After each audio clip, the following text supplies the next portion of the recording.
पाशं शिरपुरवन्दमि पाशं शिरपुरवन्दमि। अंतरिक्ष प्रभुपार्श्वनाथ की महिमा अपरंपार रे। सिरपुर तीर्थ करो वंदना होगा बेड़ा पार रे, होगा बेड़ा पार रे। कुंद कुंद की भक्ति में तो सिरपुर तीर्थ नाम है।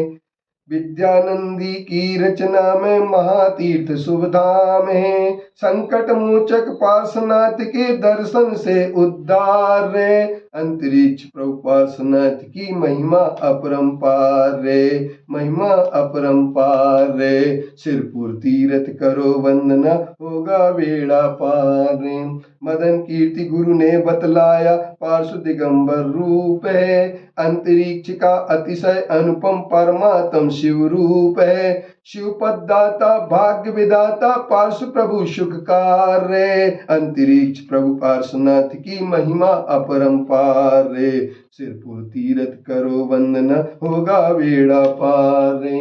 अश्वसेन के राज दुलारे बामा की आंखों के तारे।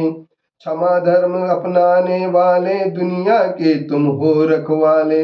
भाव सहित तुम करो भक्ति कर लो, पार्श प्रभु की भक्ति कर लो, भक्ति जीवन सार रे। अंतरिक्ष प्रभु पार्श्वनाथ की महिमा अपरंपार रे।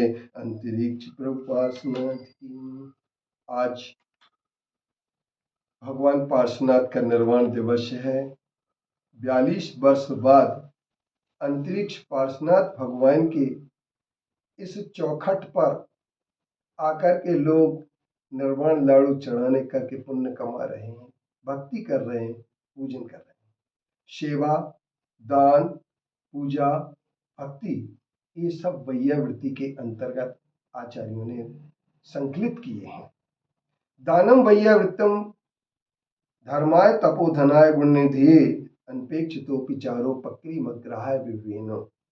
आचार्य समंतभद्र देव अपने ग्रंथ रत्नकर्णक श्रावकाचार में लिख करके प्रेरणा देते हैं कि 6 आवश्यक जो श्रावक के किए जाते हैं उनमें एक दान आवश्यक है। दान की को त्याग भी कहते हैं, सेवा भी कहते हैं, वैयावृत्ति भी कहते हैं। और जहाँ श्रावक के आवश्यक में दान का स्थान है वहीं पर 16 कारण भावना में भी शक्ति तस् त्याग तपसी के नाम से एक भावना है। और ये भी कहा गया है 10 लक्षण धर्म में त्याग एक धर्म है। इसके साथ साथ हम जब त्याग की बात करते हैं तो त्याग श्रावक के आवश्यक में, मुनि के धर्म में और आवश्यकों के अंतर्गत सब जगह यह उल्लेख किया गया है कि हम किस तरीके से दान, सेवा, भक्ति, त्याग करें। कई आचार्यों ने इस सेवा के लिए भक्ति के रूप में संकलित किया है। और हम लोग एक बात सबसे पहले दान क्यों देना चाहिए, क्योंकि दान देने से खुशी की प्राप्ति होती है। दान देने से हमारा उपकार तो होता ही है, साथ में दूसरे का उपकार होता है। लेकिन दूसरे के उपकार की बात को पहले न रखते हुए ये बात रखी जाती है धर्म के लिए, तपोदहन के लिए और गुण निधान के लिए जो बिना अपेक्षा किए हम दान देते हैं, वही दान हमारा ये वैभव को देने वाला होता है।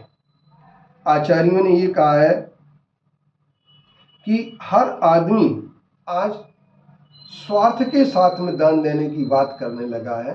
ये बात गलत है। मंत्र के मिल जाए किसी से या किसी से धन मिल जाए अथवा तंत्र आदि की अपेक्षा हो जाए, संतान आदि मिल जाए, इन अपेक्षाओं से दान नहीं देना चाहिए। मान लीजिए कोई बहुत अच्छा प्रवचन करते हैं साधु, उनके लिए दान देने वाले बहुत सारे लोग खड़े हो जाएंगे।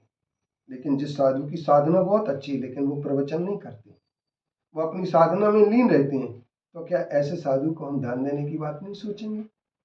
अवश्य सोचेंगे। इसलिए कुंद कुंद आचार्य ने भी और आचार्य समंतभद्र देव ने भी, दोनों ने मिलकर के दान की महिमा को बताया है। और दान की महिमा को बताते हुए उन्होंने सबसे पहले एक बात कही है कि दानम वैयावृत्यम दान का नाम ही वैयावृत्ति है। दान चार प्रकार चार संग को दीजिए, धन बिजली उन्हार नर हो लाहो लीजिए। अर्थात दान का नाम ही वैयावृत्ति है, धर्म के लिए, तपोधन के लिए और गुणों के निधान के लिए। और विभिवेनो अर्थात विधि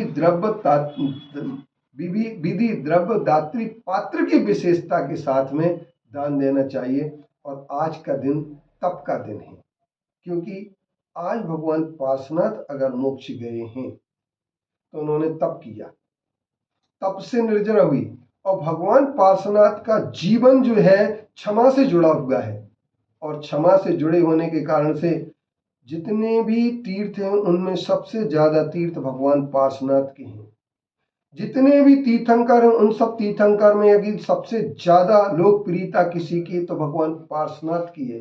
भगवान पार्श्वनाथ ने सारे उपसर्गों को सहन करने के बाद अपने शत्रु, जिसे सब लोग शत्रु कहते थे, भगवान पार्श्वनाथ का शत्रु उपसर्ग करता करते थे, उसे 10 भाव तक क्षमा किया।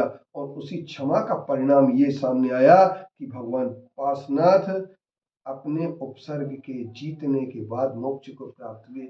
जिन देवी देवताओं ने उनके उपसर्ग दूर करने की बात की है, उन देवी देवताओं को उन्होंने कहीं से क्या किया होगा, उन देवी देवताओं ने क्यों उपसर्ग की दूर किया, इस पर लोग बहुत कम सोचते हैं। किंतु उपसर्ग दूर करने के कारण से भगवान पार्श्वनाथ को छोड़ करके उन देवी देवताओं की पूजन करने में लग जाते हैं।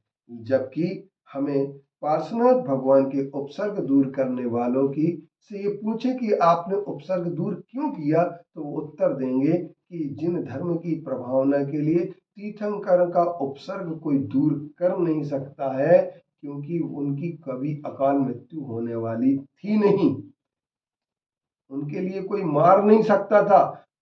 और कमट के सोले ओले और पत्थरों से पार्श्वनाथ भगवान के जीवन पर कोई प्रभाव पड़ने वाला नहीं था। किंतु उनके जीवन में तो एक बात थी, क्षमा धर्म था। उस क्षमा धर्म की विजय हुई, और क्षमा धर्म की विजय को सिद्ध करने के लिए देवी देवताओं ने उनका उपसर्ग दूर किया। उसी उपसर्ग को आज हम सब लोग याद करके फणावली को देख करके उनकी पूजन करते हैं। और अंतरिक्ष पार्श्वनाथ सिरपुर एक ऐसा महान तीर्थ है जिस तीर्थ में बिजोलिया पार्श्वनाथ जहाँ पर उपसर्ग हुए थे, ऐसा कहते हैं।